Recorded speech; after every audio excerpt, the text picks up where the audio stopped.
Hey everyone, want to create an eye-catching book covers in minutes? Today let me show you how to generate book cover design with Playground AI. Let's get started. First, visit the Playground AI and then start a new project.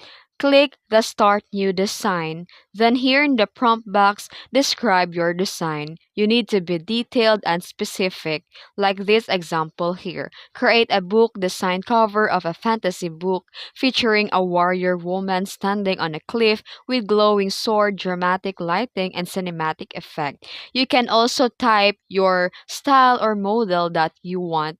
Then after that, tap the arrow icon or the generate to see your AI book cover and wait for the application to finish it.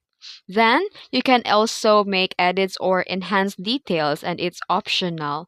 And once you're happy with the result, you can click export or share and save your cover. And that's how easy it is to design book covers with Playground AI. Perfect for authors, self-publishers, or even just for fun. If this video helped you, please like and subscribe for more AI design tips. Thanks for watching.